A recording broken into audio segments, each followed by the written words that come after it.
안녕하세요. 오늘 사연을 보내게 된 50대 여자입니다. 결혼하고 한평생 한 남자를 보면서 그의 조강지처로 살아왔습니다.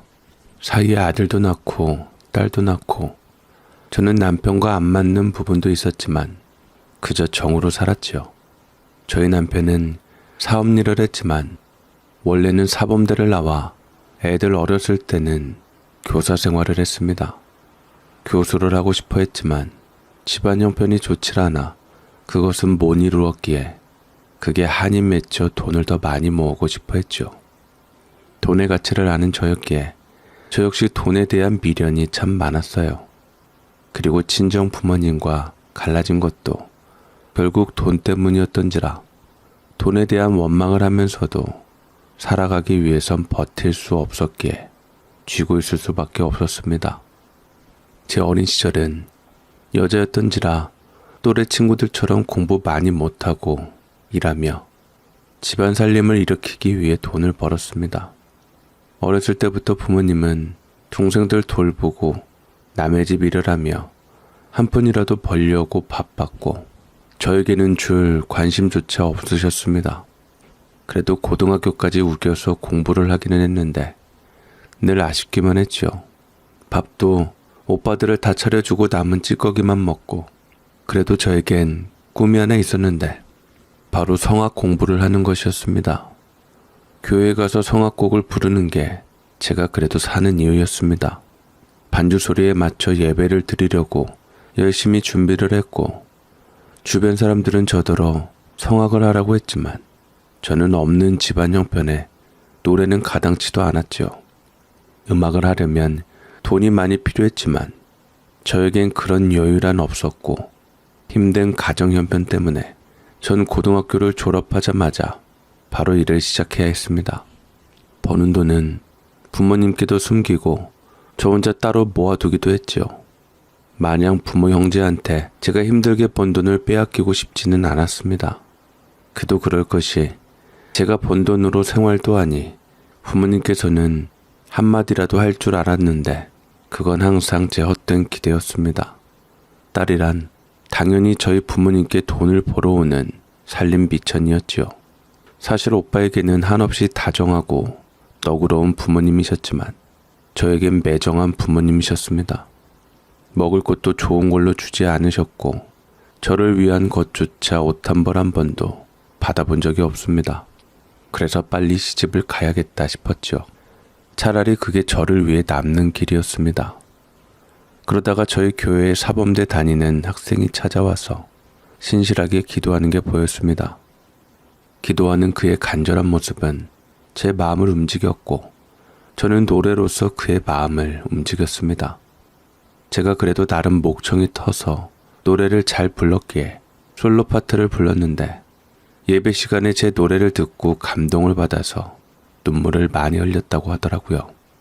예배가 끝나고 식사를 하러 가자 그 남자는 저를 기다렸고 저는 그 사람과 처음으로 마주하게 되었습니다. 청년부 함께 예배를 드리고 모여서 같이 신학 공부도 하고 그러다가 우리는 서로에 대해 호감을 가지게 되었고 연애를 하게 되었죠. 그 사람은 대학생이었지만 저는 직장인이었고 자연스럽게 제가 돈을 쓰게 되었습니다. 대학생이긴 하지만 그 사람도 넉넉하지는 못한 사람이었습니다. 장학금에 기대었고 그 역시 여동생들과 부모님 뒷바라지로 대학교를 다니고 교사 준비를 하고 있었던 것이었지요. 교수를 되고 싶어 했지만 대학원에 갈 능력도 유학을 갈 능력도 없었던 것에 그는 그대로 절망을 하고 있었습니다. 저는 그런 그를 위로해 주었지만 대학만 가면 감지덕지지 그 이상을 바라는 그가 욕심처럼 느껴지기도 했습니다. 무엇보다 정작 제 앞길도 그리 평탄하지는 않았지요. 엄마, 여기 돈이에요. 월급 나왔어요. 이번 달엔 저도 쓸 데가 있어서 조금 뺐어요. 뭐? 돈을 왜 빼? 더 가지고 오지는 못할 망정 그걸 빼서 어디다 쓰게? 엄마, 나도 이제 성인이니 쓸 데가 왜 없겠어요. 옷도 사입고 화장품도 써야 하고. 아, 옷이랑 화장품을 맨날 사고 발라? 솔직히 얘기해봐라. 너 혹시 남자라도 생겼니? 뭐라고요? 그렇잖냐. 요새 부쩍 꾸미고 다녀서 수상했는데 교회에 마음의 위로가 된다고 해서 가는 거는 뭐라 안 했더니만 너 거기서 남자 만나고 청춘 사업하는 거 아니야? 엄마의 예리한 지적에 저는 아무 말도 할 수가 없었고 꿀먹은 벙어리가 되었습니다. 결혼까지 생각하고 있는 사람이니 밝혀야 할 건 밝혀야 한다고 생각을 했죠. 어떻게 보면 이게 기회이다 싶었고 저는 조심스럽게 터놓았습니다. 드릴 말씀이 있는데 엄마, 저 그 사람과 결혼하고 싶어요. 저도 이제 시집갈 나이 됐잖아요. 저 시집갈 돈 보태달라 하지 않을 테니 이제 제 돈은 모으게 해주세요. 그때 순간 엄마는 두 손으로 제 머리채를 잡으며 뒤흔들었고 저는 이유도 모르고 갑작스럽게 곤란을 당해야만 했습니다. 얼마나 두 손이 억센지 저는 쉬이 빠져나오지 못했고 엄마는 제게 배신자 같다며 욕설을 퍼부었죠. 네가 제정신이야? 네가 어떻게 부모 형제를 두고 너 혼자 살겠다고 시집을 가? 그놈은 어떤 놈이냐? 이거 놓고 얘기해요. 아프단 말이야. 백수지 그놈. 딱 봐도 별 볼 일 없는 놈이니까 너랑 어울리지. 이거사 정신 차려. 네 곁에는 부모 형제 핏줄밖에는 없어. 그저 네 돈이나 갈취하려는 한량일 뿐이니 너 제대로 된 남자 만나기 얼마나 힘든 줄이나 알아? 엄마가 뭘 한다고 그런 말씀을 해요. 그보다 머리채 좀 놓고 얘기를 하라고요. 그렇게 못한다. 네가 그 남자랑 헤어지고 월급 다 갖고 온다 하면 도와주마. 어디 남자한테 눈이 뒤집혀서 부모 형제 나 몰라라 하려고 해? 네가 살림 미쳐 노릇하려면 아직 한참 남았어 이거사. 저는 순순히 대답을 할 생각이 없었고 계속 머리카락을 쥐어뜯기다가 그런 엄마를 힘으로 확 밀쳐버리고 말았습니다. 엄마는 나뒹굴게 되었고 이 못된 년이 남자한테 눈이 뒤집혀서 부모를 내쳤다라고 악을 치며 통곡을 했죠. 그러다가 마침 아버지가 들어왔고 엄마에게 사정 이야기를 듣고서 그냥 저더러 나가라고 했죠.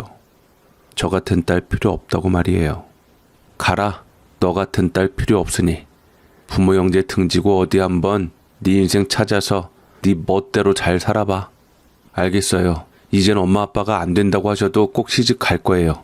나중에 불효년이 뭐니 딴소리 마세요. 넌 이미 불효녀야. 너야말로 엄한 놈 만나서 시집가서 우리한테 잘못 선택했다고 징징거리지 말아라. 전 그때부터 세상에 혼자 떨어진 기분을 느꼈습니다. 아무도 날 도와줄 사람은 없구나. 이제까지 핏줄이라고 생각한 사람들에게 큰 배신을 당하는 느낌이었습니다. 저는 집을 나왔고 그렇게 그 사람한테 갔습니다. 그 사람은 절망하는 저를 그렇게 묵묵하게 안아주었고 그렇게 그 사람의 자취방에서 함께 지내게 되었습니다. 그 사람과 함께 지내는 동안 참 많은 위로를 받았고 행복했습니다. 그 사람은 이제 4학년이었기에 졸업만 하면 바로 학교에 발령을 받을 예정이었고 그 사람도 모든 것을 버리고 나온 저 때문에 교수 꿈을 포기하고 얼른 교단에 서서 돈을 벌고자 했죠. 저는 그 사람과 함께 살면서 직장 일을 하면서 전보다 돈을 아꼈으며 우리 생활을 했고 행복한 미래만 꿈꾸었던 것 같습니다. 그리고 마침내 그 사람이 대학 졸업 후 교생 실습 후 머지않아 발령을 받게 되자 그 남자는 이제야 제게 결혼하자고 하며 저를 부모님께 데리고 갔습니다. 그 사람의 고향은 전북이었는데 시골에 난생 처음 가는 거라 떨리기도 했습니다. 이 사람과 함께 지내면서 결코 제가 갈 곳이 없거나 도피형으로 그 사람을 택한 것은 아니었습니다. 그동안 가족에게서도 제대로 친절을 못 받았던지라 따스한 다정함이 저를 의지하게 만든 것은 있었으나 제가 정말로 결혼을 해야겠다고 확신을 갖게 된 것은 바로 시부모님 때문이었습니다. 저희 부모님과는 다르게 어찌나 좋으신 분들이었든지 존경스러웠던 분들이셨어요. 거기도 딸들이 희생해서 남편이 공부를 했다고 했지만 시부모님들은 시누이한테 늘 미안한 마음을 가지고 계셨습니다. 그래서 시누이도 뒤늦게나마 하고 싶은 거 하게 공부를 시키며 그 시대에 늦게나마 대학을 보내주려고 했지만 그게 싫다 하면 모아서 다 시집갈 때 통장으로 돈으로 넣어주었습니다. 딸들의 희생을 당연시 여기는 저희 부모님과는 확실하게 다른 분이셨습니다. 안녕하세요. 처음 뵙겠습니다. 황지혜라고 합니다. 그래 반갑다. 우리 아들이 이렇게 예쁜 아이를 데려와서 결혼을 한다고 하니 믿기지가 않는구나. 여기까지 오느라 고생했어. 내가 올라가면 될 텐데 굳이 깡시골까지 내려온다고 해서 걱정했는데 오는데 불편하진 않았니? 아니에요. 시골은 처음이라 좋았어요. 당연히 제가 찾아뵙고 인사드려야죠. 아이고, 서울 아가씨라 그런지 말도 참 예쁘게 하네. 우리 아들이 부족한 게 많을 테니 많이 이해해 주렴. 마음은 그렇지 않은데 사람이 잘하려다 보면 실수도 하고 그러는데 우리 아들이 내가 키워보니까 그런 것 같더라고. 살면서 답답할 때도 많을 테니 잘 이해해 주렴. 서로 존중하고 배려하는 게 그게 부부야. 어머님께서는 그리 말씀하셨고 아버님께서도 말수 없이 그렇게 웃으며 저를 반겼습니다. 저는 그날 시부모님 댁에서 자고 가기로 했는데 남편 밑에는 손이 신우가 한 명 있었고 아래로 신우 2명이 있었습니다. 손이 신우는 이미 출가한 상황이었고 오빠가 새 식구를 데려온다 해서 손 아래 신우는 잔뜩 기대 중이었습니다. 좋은 부모님을 둬서 그런가 다들 인성이 좋고 바른 편이었습니다. 그렇게 저는 좋은 인상을 가지고 잠에 들었고 다음날 눈을 떴을 때 시어머니가 손수 미역국을 끓여가지고 내오셨습니다. 아가, 많이 피곤하지? 와서 미역국 좀 한술 끓여무나. 얼마 전 네가 생일이라고 들었는데 아들이 잘 못 챙겨줬다고 하던데 그게 마음에 걸렸어. 어머님, 안 그러셔도 되는데요. 이미 지난 생일이라. 그래도 축복된 날인데 그냥 지나치면 서운하지. 와서 변변치 않은 국이지만 한술 뜨거라. 혹시 뭐 갖고 싶은 건 없니? 읍내 5일장이 섰는데 한번 같이 가볼까? 아무것도 안 해주셔도 돼요. 하찮은 제 생일을 누가 이렇게 챙겨주신 거 처음이에요. 저희 부모님께는 그냥 대수롭지 않은 일인데 어머님께서 이렇게 챙겨주시니 몸둘 바를 모르겠어요. 어머님은 아무래도 어려운 가정 형편에 절 위해 막 상다리가 부러질 정도로 음식을 차려준 건 아니셨지만 그래도 해주시려고 많이 노력을 했습니다. 저 덕분에 시누이들은 고기를 먹는다며 좋아했고 막내 시누한테는 얼른 결혼해서 좋은 얽희 언니가 되어달라고도 말을 했죠. 남편은 교사였지만 저는 고등학교 졸업만 했었는데 그때도 학력을 보는 사람들은 보았지만 저희 어머니께서는 그런 것도 아랑곳하지 않으셨습니다. 제가 중졸이든 초졸이든 상관없고 그래도 고졸이라도 되었다고 하니 먹고 살기 어려운 때 큰 공부했다고 대단하다 하셨죠.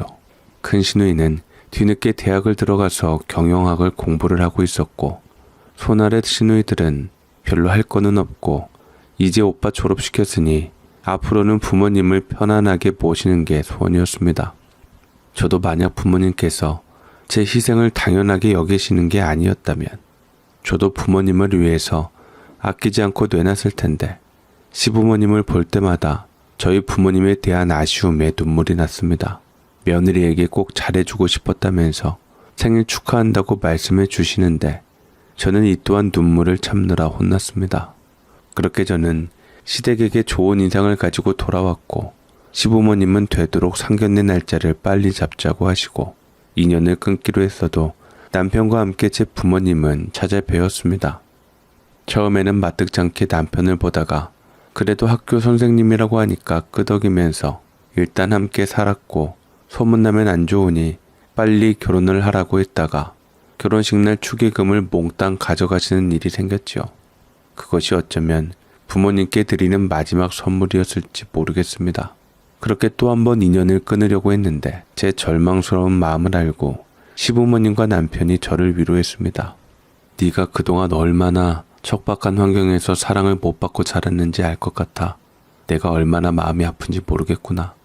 앞으로 내가 너를 딸로 여기며 살아갈 테니 기운내면서 우리 아들과 행복하게 살아다오. 감사해요.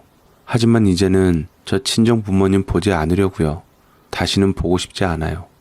결혼식 당일까지 어머님께 친정 부모님의 이런 모습 보여드린 게 너무 창피하고 부끄러워요. 제가 훌쩍이며 차마 고개를 못 들자 시어머니께서는 제 손을 잡아주시며 다독이셨습니다. 새아가, 그렇게 생각 말거라. 이젠 우리 한 가족이지 않니? 우리 한 가족으로서 행복하게 살자꾸나. 어렵거나 힘든 일이 있으면 날 친정엄마라고 여기며 잘 말을 해다오. 내가 너를 항상 생각하고 있으마. 저는 그때 시어머니 품에 울게 되었고 그렇게 남편과 설악산으로 신혼여행을 가게 되었습니다. 다녀와서 시골로 가서 부모님께 인사를 드리고 말씀대로 이악 물고 남편과 시댁 식구들을 의지하며 살아가기로 했지요.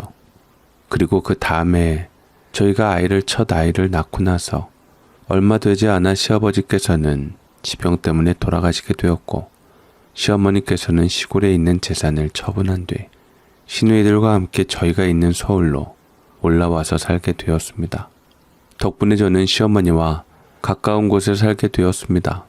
원래 종교가 없으신 분들이라 남편과 제가 나오는 교회에 재미삼아 왔다가 정말 신실한 종교인이 되셨고 그렇게 기도를 많이 한 덕분인지 시누이들도 교회에서 만나서 다들 좋은 곳으로 시집을 가게 되었습니다. 하나같이 일이 잘 되니 시어머니 표정이 항상 밝으시더라고요. 외로움을 교회 일로 푸시니 저는 그나마 감사했습니다. 시어머니께서 서울로 올라오시게 되면서 오히려 아들보다 먼저 절 위해 주셔서 남편이 다 서운해할 정도였습니다. 저는 머지않아 둘째 아이를 낳게 되면서 시어머니께 더할 나위 없는 사랑을 받게 되었고 제 산후조리를 해주시고 아이를 돌봐주시다가 마음에 잘 맞아 합가까지 하게 되었습니다.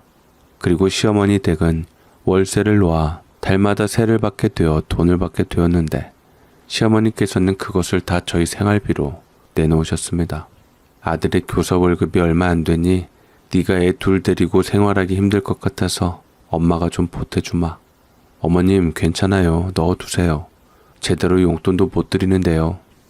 너희가 나한테 용돈 줄 처지냐? 그런 생각 말고 우리 손주들 잘 돌보면서 키우거라. 나는 니들 잘 살면 그걸로 되었다. 지금 생각해보면 평범한 고부 사이 그 이상이었던 것 같습니다. 친정 부모님께 대인 영향도 있고 시어머니께서 워낙 좋으신 분이시고 저를 정말 며느리가 아닌 친딸로 대해주셔서 그런 것일 수도 있었지요. 저는 아들 둘을 낳았는데 든든하기도 하지만 어릴 때는 얼마나 예쁜지 재롱을 보고 있으면 시간 가는 줄을 모르겠다 싶었습니다. 키울 때는 힘들었지만 자라는 순간마다 너무 사랑스러워 그야말로 고슴도치도 지 새끼는 예쁘다는 말을 실감했습니다. 남편도 저에게 잘했고 시어머니도 너무 좋으셨고 하나 부족한 게 없는 가족이라고 생각했습니다. 그렇게 제가 바랬던 순탄한 일상의 행복을 누리면서 아이를 키우고 시어머니 모시고 살아가고 있는데 어느 날 남편은 저에게 무언가 결심한 듯 속에 있는 말을 꺼내었습니다. 그때 우리 애들 중고등학교 때의 일이었던 것 같아요. 그 표정이 참으로 비장해 보이고 긴장을 하는 게 대체 무슨 이야기를 할지 궁금했습니다. 사람을 세워두고 왜 말을 못해? 무슨 일인데? 남편이 뜸을 들이자 제가 웃으면서 말했고 남편은 조심스럽게 입을 열려 했지만 아무래도 어찌 얘기해야 할지 계속 용기가 안 나는 느낌이었습니다. 내가 당신 이해 못 해줄 사람이야? 우리 힘든 시절부터 같이 한 사람들이잖아. 그러지 말고 편안하게 말을 해요. 사실 당신이 어떻게 생각할지 모르겠지만 일단 어머니 전에 당신한테 말을 해야 할 것 같아서 정말 고민하다가 말하는 거니까 무조건 안 된다고 하지만 말고 날 이해해 주려고 노력해봐.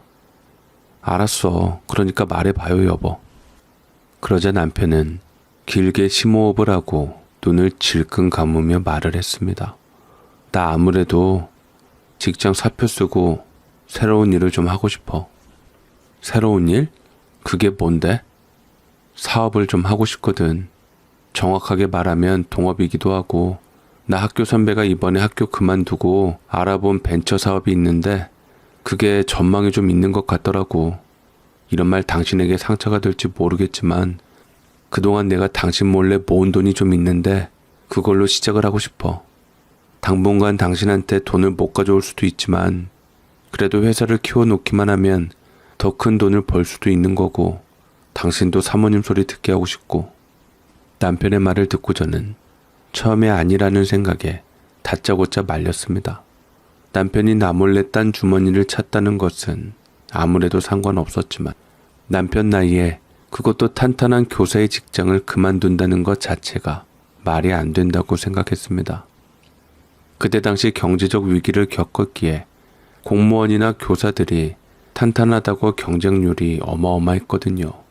대기업들도 줄도산했던 얼마 지나지 않은 때였는데 그것에 대해 새로운 사업을 시작한다는 것 자체가 무모해 보였고 그것이 돈이 아쉬워서 돈 때문에 새로운 일을 하겠다는 것은 참으로 가당치도 않고 무책임한 일이라고 생각을 했습니다. 하지만 남편의 이야기를 들어보니 조금 더 다른 이유가 있긴 하더라고요. 사실 나 그냥 학교에 출근하고 퇴근하고 언제부터인가 일에 대한 소명감이 없어진 느낌이더라고. 더 늦기 전에 다른 일을 한번 해보고 싶다는 생각을 늘 하기는 했는데 학교 선배가 내게 손을 내밀어줘서 너무 고맙더라고. 그 형님이 같이 한번 시작해보자고 하길래 나도 마음이 움직여서 제일 먼저 당신에게 말을 하는 거야.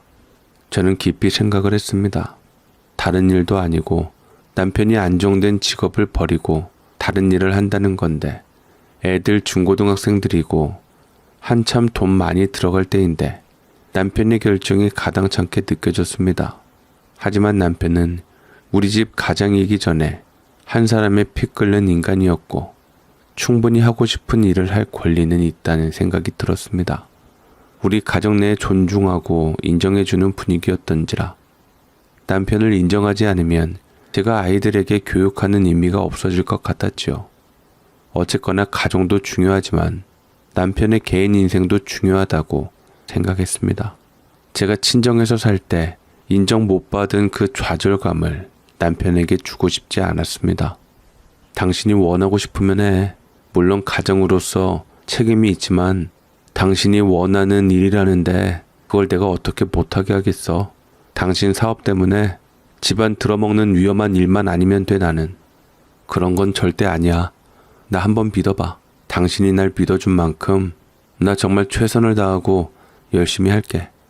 절대 내 사업으로 인해서 내 가정 내에 피해 안 가게 할 거야. 남편은 잔뜩 들뜬 얼굴로 당장이라도 회사에 대박이 일어날 것처럼 장황하게 설명했지만 저는 자꾸만 어깨가 처지며 한숨이 나기는 했습니다. 학교 교사 생활을 성실하게 잘해오고 있는 것 같았는데 교사 일이 많이 힘들었었나 보다 싶었습니다. 정말 그 사람 잘 가르치기에 학생들한테도 존경받는 선생님이자 자식들에게도 항상 모범이 되는 아버지였고 든든한 사람이었는데 그만둔다고 하니 마음이 저도 그랬습니다. 얘기를 들어보니까 그것도 이유는 있기는 했습니다. 남편은 정근을 가게 되었었는데 새로 있는 곳이 아파트가 막 들어오는 곳이었고 좀 있는 집 사람들이 분양을 받는 곳이었습니다. 허구한 날 치맛바람으로 남편이 가르치는 교육보다 학원 교육을 더 중요시하고 학생들은 남편을 무시하고 얼마나 알고 있나 시험도 하는 건방진 애들이었죠. 거기다 학교에서 엎드려 자서 일어나라 했더니 개인의 인권 침해라고 교육청에 신고하는 엄마들도 있었습니다. 남편은 교직 생활을 하다 보면 별의별 일이 다 있다고 생각을 했지만 허구한 날 보지 말아야 할 것들을 보니 자존감은 떨어지고 교사 생활의 회의를 느꼈나 봅니다. 애 둘을 키우면서 빠듯한 생활비에 제게 미안하고 돈이 많아서 우리 애들 원하는 것도 마음껏 사주고 공부도 시켜주길 바라는 가장의 마음에 결국은 그만두고 새로운 일을 찾겠다 했지요. 남편은 사직서를 내고 온 뒤 환하게 웃고서 정육점에서 고기까지 사와 파티를 했습니다. 시어머니는 처음에 영문도 모른 채 그저 구운 고기를 잡수시기만 했는데 나중에 이 사실을 아시고 드신 고기를 하마터면 다 토해낼 뻔하셨다 합니다. 어머니 입장에서는 그래도 아들이 교사로서 자랑스럽기도 하고 좋았는데 그것을 그만두고 사업을 하니 걱정의 마음을 드러내었지요. 하지만 남편은 어머니도 아내처럼 믿어달라고 자기 반드시 성공하겠다고 하면서 의지를 드러내었습니다. 제가 어머님 손을 붙잡고 남편 인생인데 존중해달라 하자 저에게도 이해가 안 가시는 듯 했습니다. 나는 이건 아닌 것 같다. 진작 네가 영훈이를 말렸어야지. 아이고 속상해. 교사 인기가 치솟는데 저 철밥통을 박차고 나가다니. 그래도 정말 열심히 해보겠다고 하는데 제가 어떻게 하지 말라 해요. 가족들에게만 피해 입히지 않는 선에서 사업하기로 했어요. 그래도 하고 싶은 것은 해야지요. 가족들 때문에 못하면 안 되는 거잖아요. 모르겠구나. 그게 영훈이 말처럼 쉽게 되면 좋겠는데 다른 것도 아니고 사업은 정말 위험한데. 시어머니는 우려의 마음을 표현했고 저는 그런 시어머니를 위로해주며 남편을 믿어주십사 했지요. 남편은 정말 사업을 시작한다는 이유로 바빠지기 시작했습니다. 처음 시작하는 부분이라 공부도 해야 한다며 책을 잔뜩 사서 한참을 읽기도 했고 열심히 하는 열정이 처음엔 보기 좋았습니다. 저 또한 제가 저렇게 바라던 공부가 뭐였는지 생각하게 했으니까요. 저도 성악가가 꿈이었었기에 교회에서 좀 더 열심히 임하게 되더라고요. 남편은 사무실을 얻었는데 중간중간 제가 사무실에도 가서 청소도 해주고 필요한 일에 대해서 도움도 주었고 같이 동업한다던 남편 선배도 만나 종종 이야기도 나눴습니다. 그리고 남편 사업은 생각보다 잘 되었던 것 같습니다. 모두의 우려 속에서도 꿋꿋하게 입찰을 잘 따내었고 작은 회사는 직원도 채용할 수 있을 정도로 어엿한 회사로 자리 잡았죠. 회사 성장하는 속도가 막 크지는 않았지만 그래도 안정적으로 매출이 올라오면서 남편은 그래도 교사 월급보다는 많이 가져다 주려고 했습니다. 일이 바빠 외박도 자주 했고 출장도 자주 가는 편이었지만 그래도 일한 만큼 돈이 벌리니 참으로 감사한 일이었습니다. 그 덕분에 시어머니 용돈도 드릴 수 있게 되었고 애들 모두 대학생이 되면서 등록금 걱정도 하지 않게 되었습니다. 심지어 큰아들은 대학 졸업할 때 차도 사줄 정도로 우리는 능력이 있게 되었고 집도 한번 이사를 가게 되었지요. 시어머니께서도 걱정을 많이 했는데 그래도 아들이 하고 싶은 일 하고 스트레스 받지 않고 돈도 많이 벌어오는 일이라면 구태여 말릴 일은 아니라고 생각했습니다. 여기서 더 많이 돈을 안 벌어도 좋으니 이렇게 안정적으로 꾸준히만 하면 좋겠다 싶었는데 회사에 기회가 왔던 남편은 저에게 말을 했습니다. 여보, 나 이번 토요일 날 출장을 좀 가야 될 것 같아. 출장? 어디로? 제주도 쪽으로 갈 건데 드디어 기회가 왔어. 그쪽으로 사업 확장할 계획이 있어서 아무래도 본사를 나눠서 서울 쪽은 형님이 맡고 제주도 쪽은 내가 맡을 수도 있을 것 같아서. 뭐? 그럼 설마 당신 제주도로 갈 수도 있는 건 아니지? 잘은 모르겠어. 일단 이번 주말만 다녀오는 건데 다음번엔 좀 더 오래 내려가 있을 수도 있을 것 같고 당분간만이라도 거기서 아예 살 수도 있을 것 같고 하여간 그래. 미안해서 어떡하지? 당신 혼자 고생하게 만들어서. 남편이 이렇게 말을 하는데 저는 정작 할 말이 없었습니다. 여태껏 사업 이후로 착실하게 돈도 잘 벌어오고 저한테 실망시킨 일이 없었기에 남편이 하는 결정에 따라 토를 달 수 없었지요. 그런데 그렇다고 남편하고 떨어져서 살면 안 될 것 같은데 남편은 정작 저한테 제주도로 이사를 갈 생각이 있냐고 물어보지 않는 것을 보면 아예 당분간 떨어져서 살 것을 예상하고 있는 것만 같았습니다. 당분간만이라고 놓는 것을 보면 기한은 있는 것 같은데 얼마나 살아야 하냐고 물으니 정확하게는 모른다 했습니다. 알겠어. 어쩔 수 없지. 가서 잘해봐. 당신 믿으니까. 그래 고마워 여보. 내가 꼭 잘해서 성공시킬게. 그러니까 조금만 기다리고 있어. 남편은 제 허락을 받고 그렇게 지방에 자주 출장을 갔습니다. 제주도라 그런지 한번 갔다 오면 2주는 머물다 왔습니다. 한 달에 2주를 훅 가버리니 남편의 빈자리가 너무 커서 허전함이 더했습니다. 시어머니께서도 아들을 2주씩이나 못 보니 그러신 것 같았고요. 별로 신경 안 쓰는 다 큰 애들마저도 아버지에 대해 얘기를 하니 아무리 돈도 좋지만 마음이 좀 그랬습니다. 그런데 웃긴 것은 남편이 제주도로 간 후부터 월급이 예전만큼 못했다는 것입니다. 돈도 많이 적어지고 심지어 월급이 안 들어올 때도 있었습니다.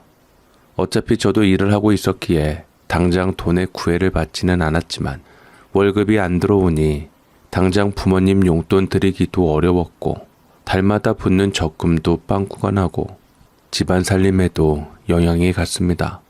시어머니께서는 눈치가 보이셨던지 용돈은커녕 오히려 돈을 내놓으며 돕겠다 하셨지만 다 시어머니 쌈짓돈이고 노후자금이나 다름없는데 제가 그걸 어떻게 받을 수가 있을까요? 그러다 보니 제 월급으로 빠듯하게 살아갈 수밖에 없었습니다. 그러던 가운데 작은 녀석이 하도 여기저기 본인이 원하는데 취직이 안 되니 아르바이트로 생계를 꾸리고 있었거든요. 그런데 갑자기 본인이 원하는 기업에 대한 취업이 어렵다고 판단했고 그것이 부담스러웠던지 느닷없이 공무원을 하겠다고 하면서 학원비와 용돈을 타가기 시작했습니다.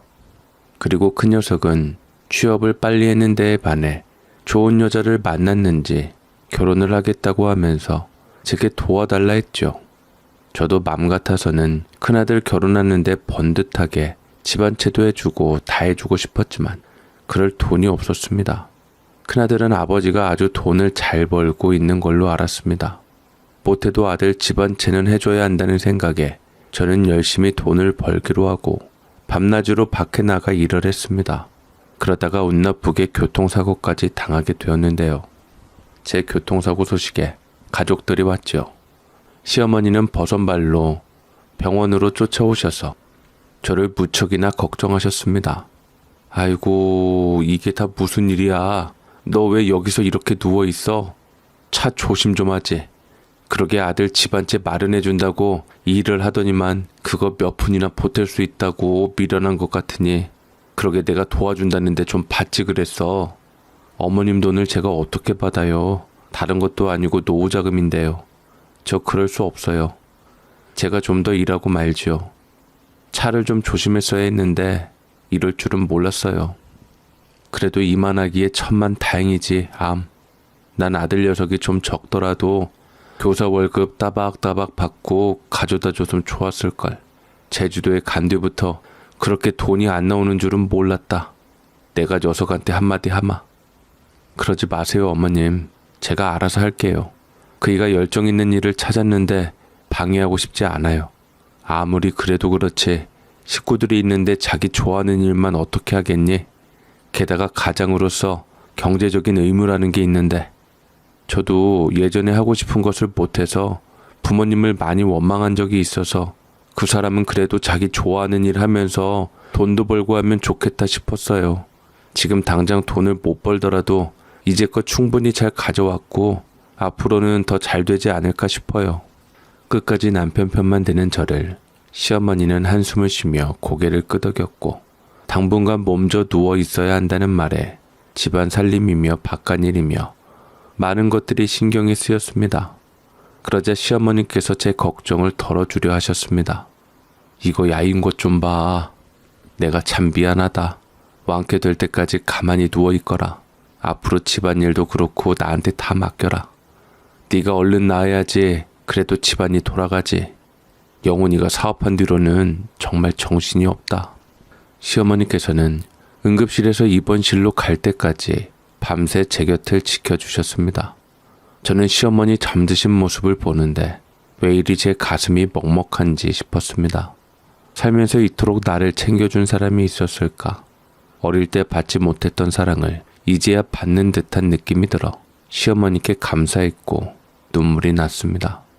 부모 복이 마냥 없다고 생각하고 살면서 내가 누군가에게 이렇게 큰 사랑을 받을 거라고 생각을 안 했는데 이 벅찬 사랑을 느끼게 해주는 사람이 내 아이도 아니고 남편도 아니고 다름 아닌 저희 시어머니라는 게 새삼 감사했습니다.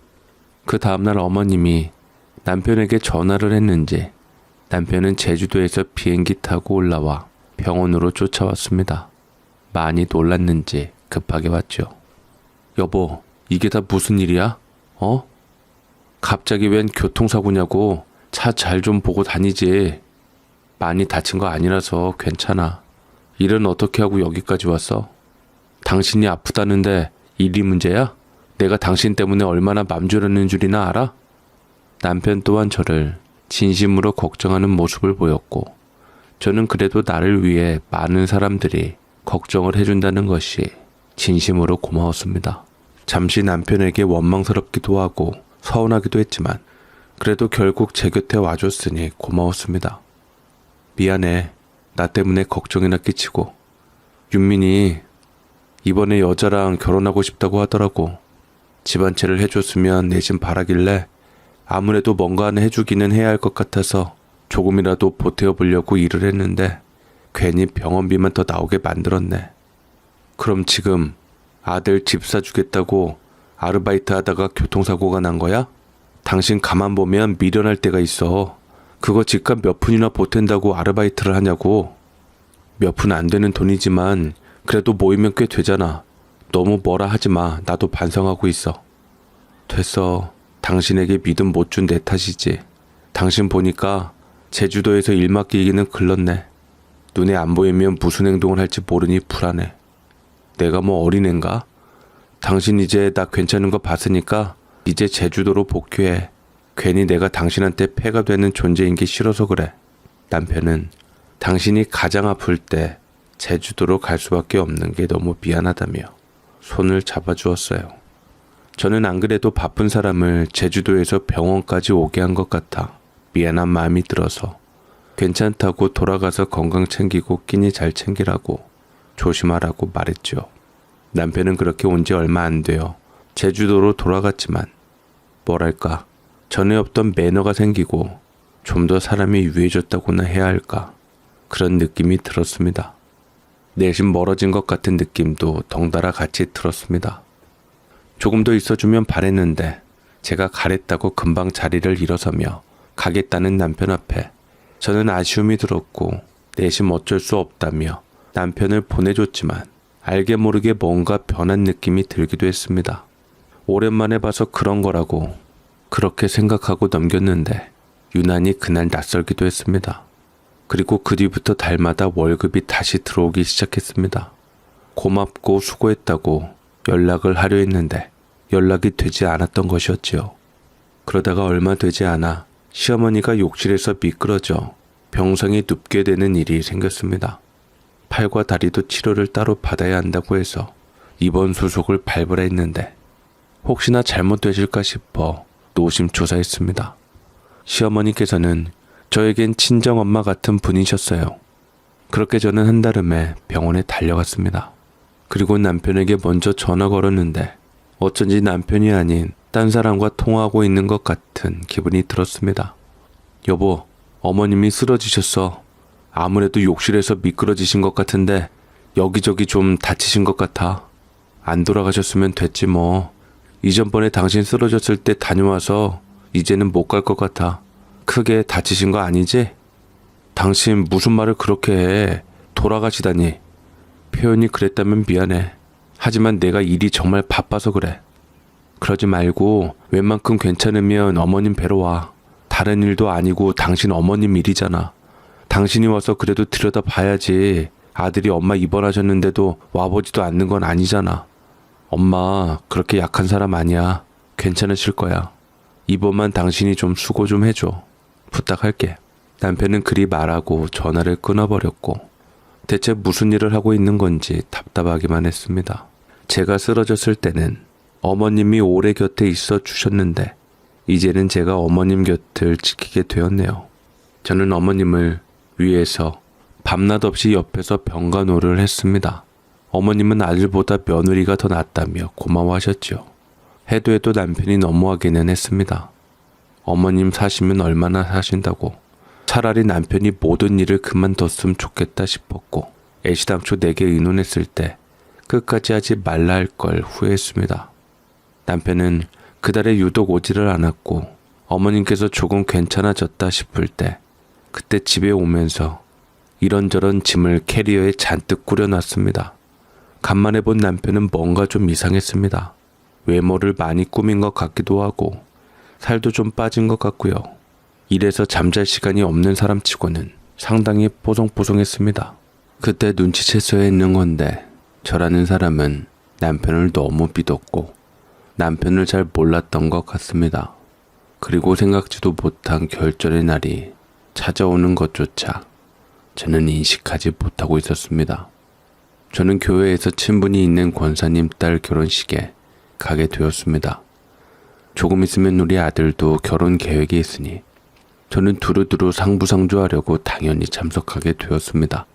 축의금도 넉넉하게 넣고 기쁜 마음으로 결혼식에 참석하게 되었습니다.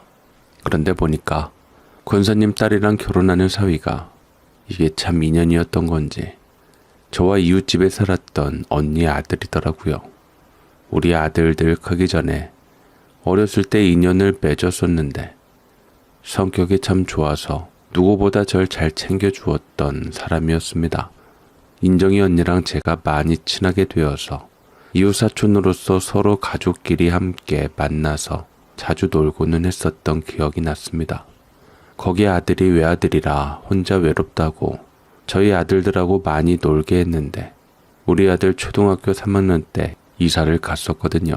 처음에는 얼마 정도 얘기하고 연락도 하고 만나고 했었는데 그것도 시간이 지나니 흐지부지 되기 시작하면서 2년 동안 끊어지게 되었는데 참 우리가 인연은 인연이었던지 이렇게 교회 권사님 따님 결혼식에서 신랑감으로 만날 줄은 전혀 모르고 있었던 것이었죠.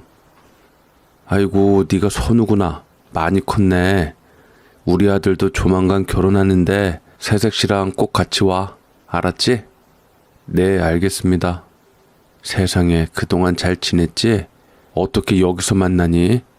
우리 사돈아는 지인이 너일 줄은 꿈에도 생각 못했다.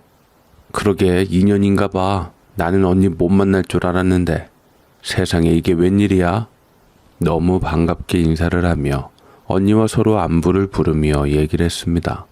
이렇게 보는 게 얼마만인지 옛날 추억들이 생각나기도 하고 세월의 부상함이 느껴졌죠.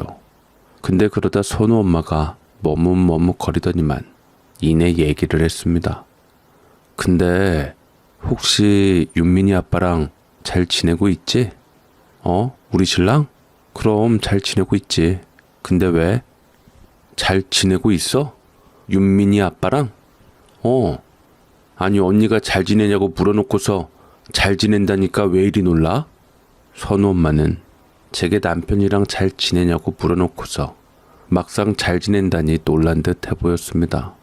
저는 반응이 뭔가 탐탁치 않아서 마음에 걸려 물어보았죠. 우리 신랑이랑 뭐 아는 거 있어? 아니 그런 건 아니고 혹시 윤민 아빠 제주도에 있는 것은 아니지? 제주도? 우리 신랑 제주도에 있는 건 어떻게 알았대? 맞아. 윤민 아빠 제주도에서 지금 사업 때문에 일을 하고 있어. 뭐? 교사 일 그만뒀어? 선우 엄마는 이상하다는 듯 자꾸만 되물었고 저는 답답해서 그냥 언니만 알고 있지 말고 이렇게 된 김에 다 솔직하게 털어놓으라고 말을 했습니다. 그러자 선우 엄마가 머뭇머뭇거리더니만 일단 자리를 피한 다음에 제게 화장실로 데리고 들어가서 조심스럽게 말문을 텄습니다. 아니 사실은 우리가 제주도에서 이사가서 살고 있는데 아들 결혼식 때문에 온 거거든. 어머나 언니 제주도에서 살고 있었어? 아 그럼 우리 애아빠 제주도에서 혹시 본 거야? 봤지. 윤민 아빠 우리 옆집에 사는 것 같아. 이사 올 때부터 봤는데 아무리 봐도 윤민 아빠 같더라고. 뭐? 우리 신랑이 언니 옆집에 산다고? 세상에. 아니 어떻게 이런 우연이 다 있어? 아니 근데 오랜만에 봐서 윤민 아빠인지 아닌지 가물가물 거렸는데 우리 남편이 윤민 아빠 맞다는 거야. 근데 가만 보니 진짜 맞는 것 같고 근데 윤민 아빠가 나를 모른 척 하더라고. 오랜만에 봐서 몰랐던 거 아니야? 아 왜 몰라 나를. 나랑 우리 신랑이랑 윤민 아빠한테 얘기를 했는데 모른 척 하더라고. 분명 윤민 아빠가 맞는 것 같은데 아 맞다. 근데 윤민 아빠 옆에 자기가 아니라 다른 여자가 있는 것 같더라고. 뭐? 그럼 윤민 아빠가 아닌 거 아니야? 아니면 회사 직원일 것 같은데 뭔가 오해한 것 같아. 저는 선우 엄마의 말을 듣고 깜짝 놀랐지만 놀라지 않은 척을 했습니다. 회사 때문에 제주도에 내려갔으니 분명 직원이나 아니면 다른 관계자라고 생각했죠. 하지만 선우 엄마는 고개를 세차게 저었습니다. 요새는 직원들 사이에서 자기라는 말 쓰나? 그것도 60 가까운 남자랑 40대 정도로 보이는 새파란 젊은 여자가? 분명 둘이 보통 사이는 아니었어. 나는 그래서 윤민 엄마가 이혼한 줄 알았다니까. 저는 선우 엄마의 말을 듣고 앞이 깜깜했고 숨이 턱 막혔습니다. 설마 저는 그저 제주도에서 머무는 게 당연히 일 때문이라고 생각했지. 단 한 번도 남편이 다른 살림을 차렸다는 생각을 해본 적이 없었습니다. 저는 정신이 멍해지는 느낌이었고 혹여나 몰라 선우 엄마한테 전화번호를 받고 옆집이니 혹시나 사진을 찍어서 제게 전송을 해달라고 했죠. 부디 선우 엄마가 착각하는 것임을 바랬습니다. 서울 관광 일주일을 하고 나서 제주도로 돌아간다고 했기에 저는 선우 엄마가 집에 돌아갈 때까지 조마조마한 시간들을 보내야만 했는데 시어머님께도 절대 내색을 하면 안 되었었고 남편의 연락에도 아는 척을 하면 안 되었습니다. 전에는 남편이 연락을 자주 하는 편이었는데 언젠가부터인가 연락이 잘 오질 않았습니다. 제가 먼저 남편에게 전화를 했는데 전화를 받지 않았고 이내 오밤중에 제가 잠이 들었을 때쯤 일부러 자기가 했다는 것만 남기려고 했던 건지 전화가 잠깐 울리다가 바로 끊겼지요. 결혼식을 다녀온 후 사는 게 아닐 정도로 피가 마르는 느낌이었습니다. 그리고 선우 엄마한테 남편이라고 모습을 찍어서 제게 온 문자를 보게 되었습니다. 이 사람 분명 윤민 아빠 맞지? 내가 방금 혹여나 부녀 사이냐고 물어봤는데 여자가 깔깔거리며 웃으면서 늦게 결혼한 신혼이라고 하더라고. 윤민 아빠가 부녀 사이로 보이냐고 아무리 봐도 신혼부부인데 하며 능청스럽게 웃던데? 늦게 결혼한 신혼? 윤민 아빠가 정말 그렇게 말했다고? 윤민 아빠는 가만히 있고 그 옆에 있던 여자가 그렇게 말했다니까. 그리고 애기도 생각한다고까지 했어. 농담인지 진담인지 괜히 소름이 돋더라니까. 자기랑 결혼식장에서 만난 게 나는 정말 천만다행이라고 생각해. 안 그럼 자기는... 선우 엄마는 더 이상 말끝을 흐렸고 저는 굳이 듣지 않아도 선우 엄마가 제게 말하고 싶은 것이랑 제게 갖고 있는 감정을 알 수가 있었습니다. 저를 졸지에 불쌍한 여자로 만든 남자인 윤민 아빠를 봐야만 했습니다. 선우 엄마가 보내준 사진으로 보면 분명히 윤민 아빠는 맞았습니다. 선우 엄마 말 맞다나 보통 사이는 아닌 것 같았고 남편이 옆에 어떤 여자가 같이 팔짱을 끼고 있었습니다. 왜 선우 엄마가 저와 윤민 아빠가 이혼했다고 생각한 줄 알게 되었죠. 저는 크게 충격을 받았는지 심장에 피가 다 몰려 빠져나가는 것 같았습니다.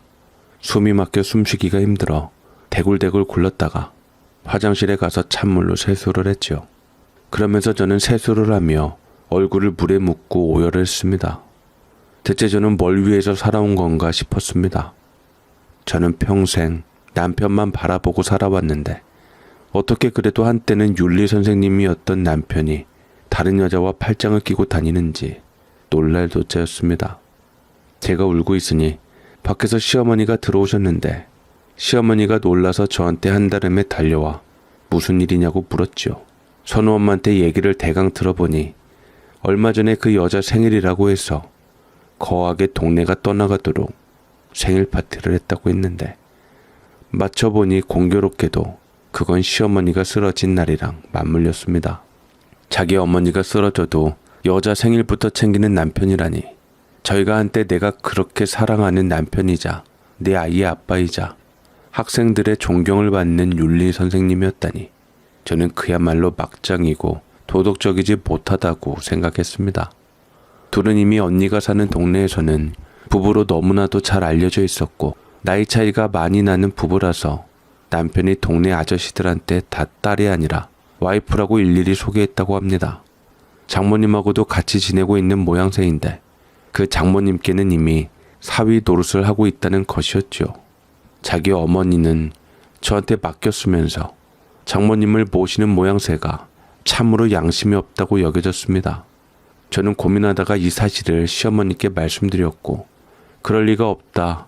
우리 아들이 무슨 바람을 펴.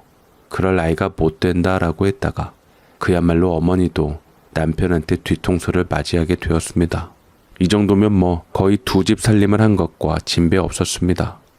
아니 젊은 나이도 아니고 환갑도 다가오는 사람이 이러니 마음에 답답하기 이룰 데 없었습니다.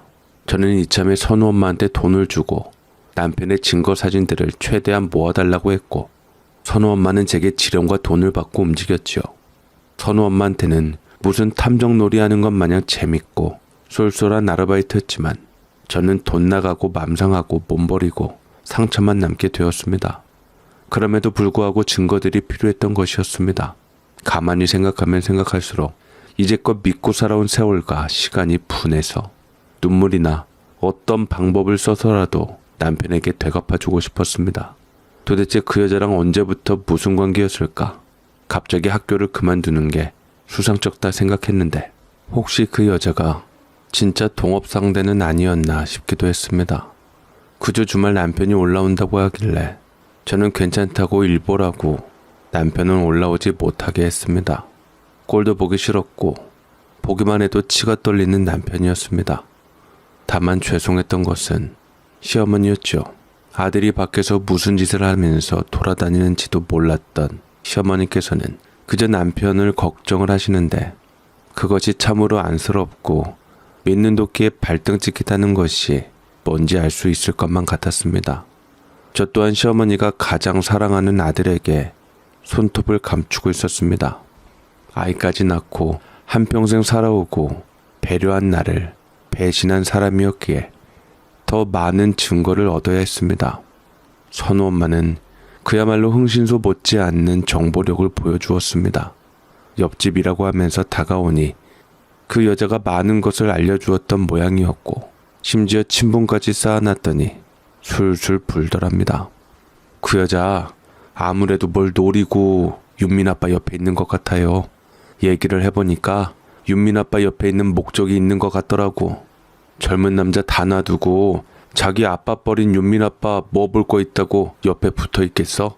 그 동업하는 윤민 아빠 선배라는 사람의 조카라든가 했던 것 같아. 사업을 한다 했지만 사업이 목적이 아니었네요. 윤민 아빠는. 거의 두 집 살림한다고 보면 된다 했습니다. 40대 여자가 뭘 노리고 윤민 아빠 곁에 붙어 있다 했지만 친정엄마까지 다 모시는 것 자체가 범상치는 않았습니다. 신혼집이고 주변에서는 다 부부로 알고 있다는 것도 기가 막혔습니다. 선우 엄마한테 그렇게 남편이 바람핀 사진을 받게 되었습니다. 그 사진들을 보니 손이 덜덜 떨려오더군요. 얼마나 다정한지 눈빛이 달랐습니다. 가정밖에 모르는 사람이 나중에 일치면 더 무섭다더니만 이미 제 남편은 다른 여자에게 마음을 뺏긴 거였습니다. 제가 계속 남편에게 오지 말라 하니 남편은 수상한 감을 느꼈던지 그 이튿날 뻔뻔하게 집으로 들어왔습니다. 무려 한 달여 만에 귀가였습니다.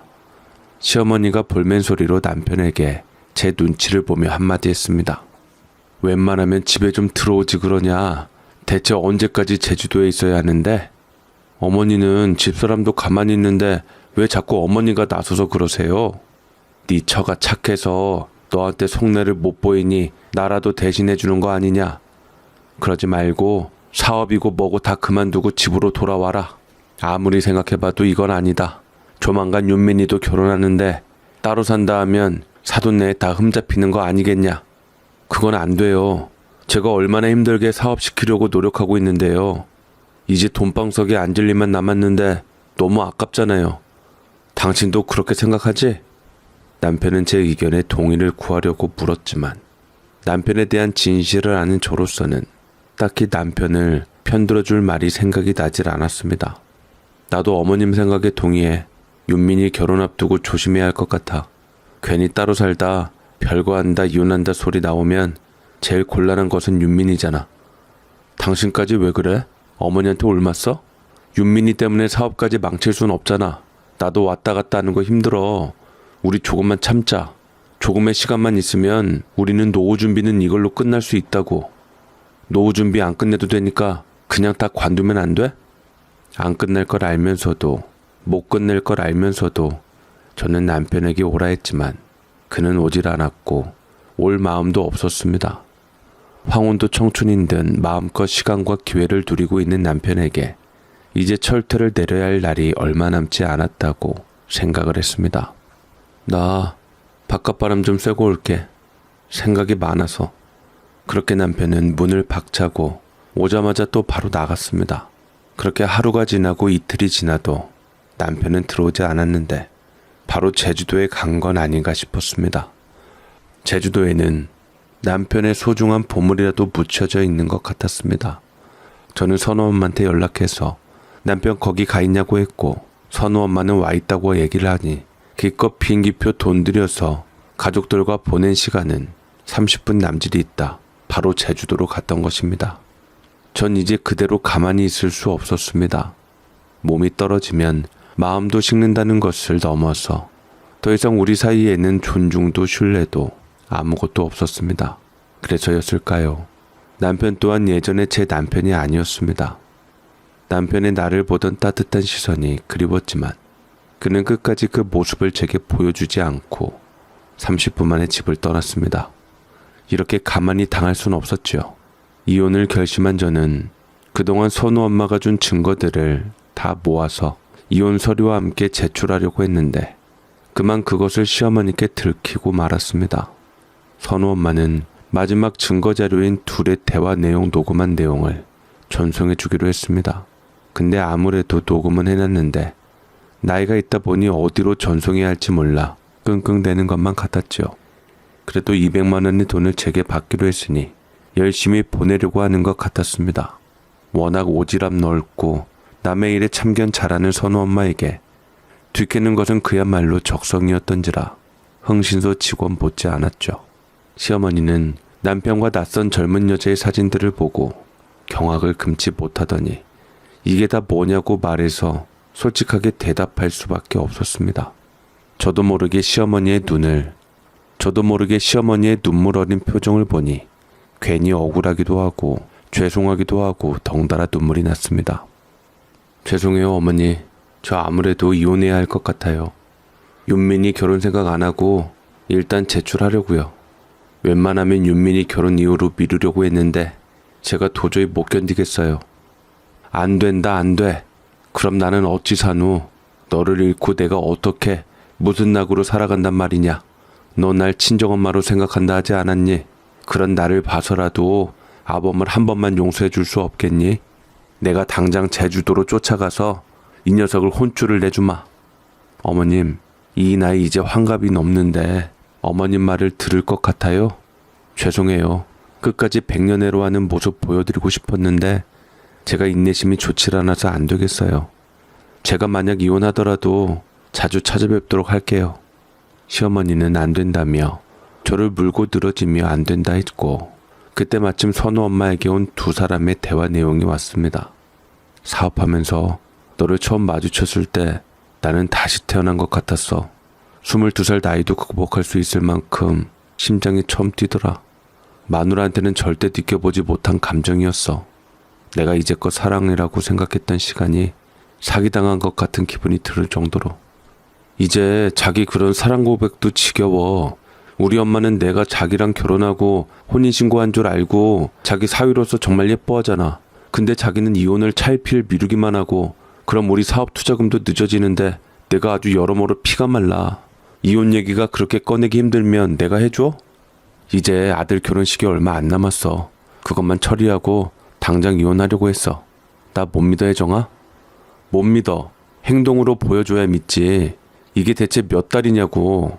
삼촌도 이럴 거면 자기랑 헤어지라는데 이놈의 정이 뭔지 내가 뭐가 아쉬워서 이렇게 자기를 비참하게 붙잡아야 하냐고.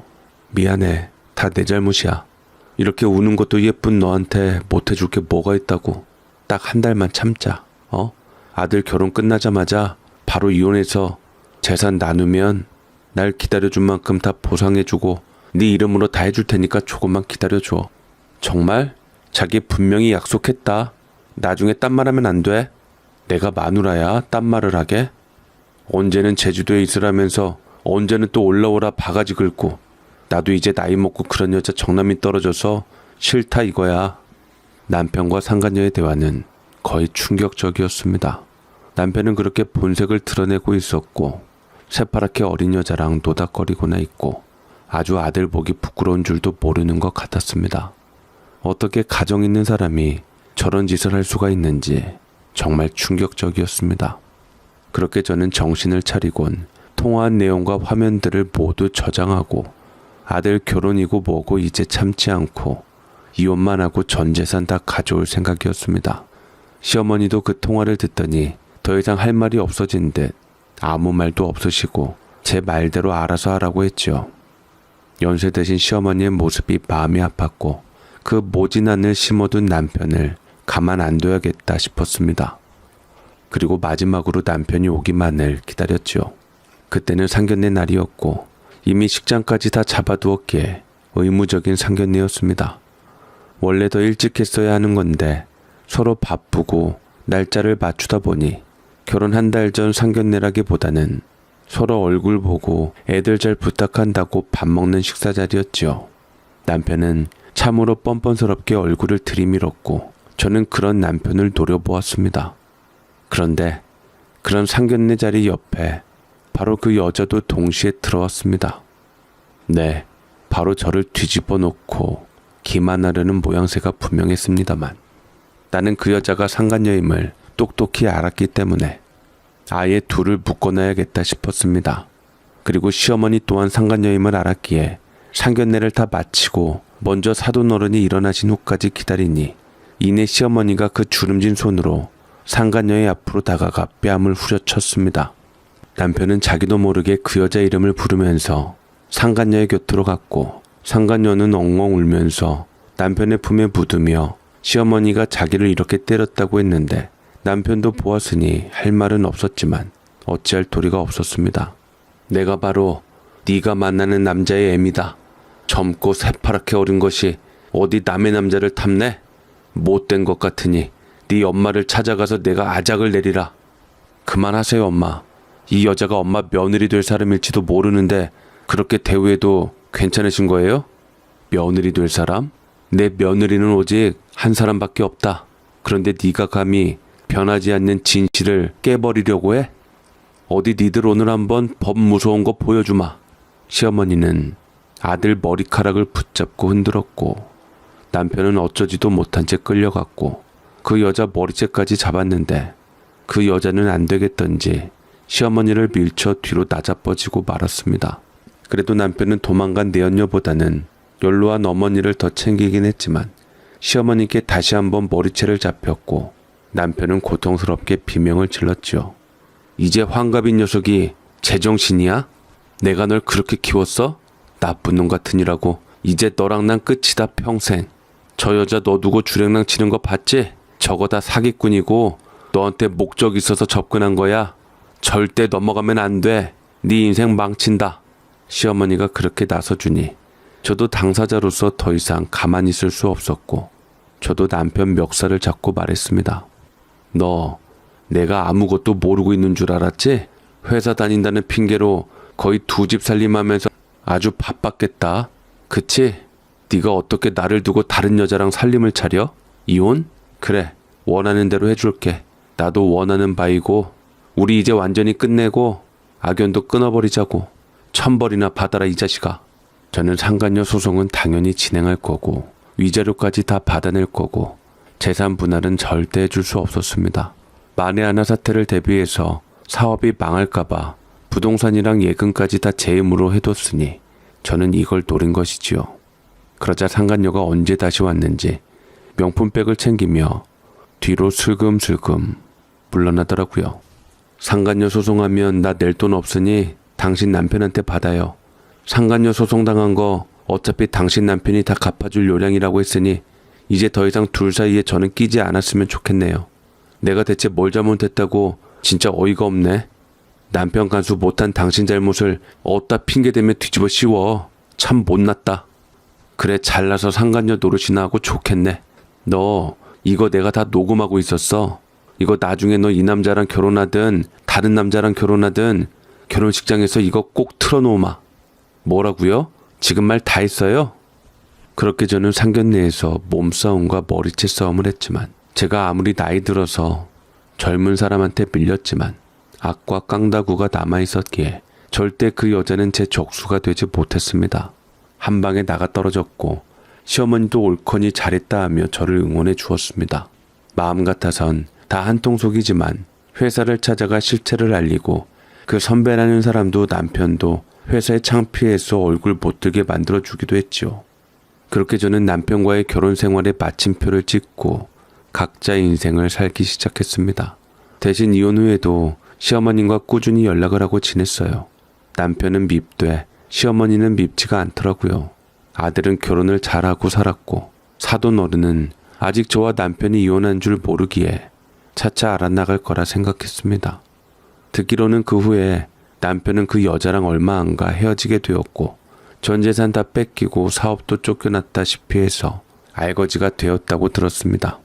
여전히 제정신이 아닌 건지 저희 집에 술을 잔뜩 먹고 찾아와서 무릎 꿇고 빌더라고요. 내가 감히 당신을 버리고 딴 데 한눈판 벌을 받았어. 매일 술만 먹고 사니까 살 수가 없더라. 날 정말로 생각해줬던 사람들은 내 가족, 내 핏줄이라는 것을 알았어. 내가 잘못했어. 사람은 실수할 수 있는 거잖아. 제발 한 번만 용서해줘 여보. 사람은 실수할 수 있지만 내 남자는 실수할 수 없지. 내가 얼마나 만만하고 우습게 여겼으면 네가 감히 그런 장난질을 쳐? 부모도 버리고 마누라도 버리더니 꼴 좋다. 당장 나가. 조그만 정도 느껴지지 않으니 내 눈앞에 나타나지 마. 그렇게 남편을 내보냈고 시어머니께 이런 전후 사정을 얘기를 하니 다음에 남편 오면 문전박대하고 소금 뿌리라고 말해주셨습니다. 그 이후로 더 찾아오면 경찰까지 부르라는 조언도 해주시고요. 그렇게 전 남편은 시부모님한테도 쫓겨나고 말았어요. 시어머님도 그렇게 남편을 내보내긴 했지만 당신 아들이 저렇게 망가진 모습을 봤는데 어느 누가 안쓰럽지 않겠습니까? 미우나 고우나 내 자식인걸요. 남편하고 이혼 후에 한참 찾아오다가 경찰을 부른 후 정말 찾아오지 않아 저는 현재 시부모님과 계속 왕래를 하며 지내고 있습니다. 황혼 이혼도 괜찮더라고요. 젊은 시절 좋은 날 함께 보내고 나이 들고 병수발 들 때 되니 이럴 때 이혼하니 이처럼 합리적이고 좋은 결혼이 어딨겠어요. 조강지처를 버리고 떠나간 남편은 결국 나락의 인생의 길을 걷고 말았습니다. 젊은 여자 쫓다가 젊은 여자도 나이 든 마누라도 다 소나귀에서 날아가고 말았네요. 남편을 보고 깨우치는 게 참 많습니다. 저도 앞으로 좀 더 가족들을 소중하게 여기고 잘 살아가도록 하겠습니다. 제 사연 읽어주셔서 감사드립니다.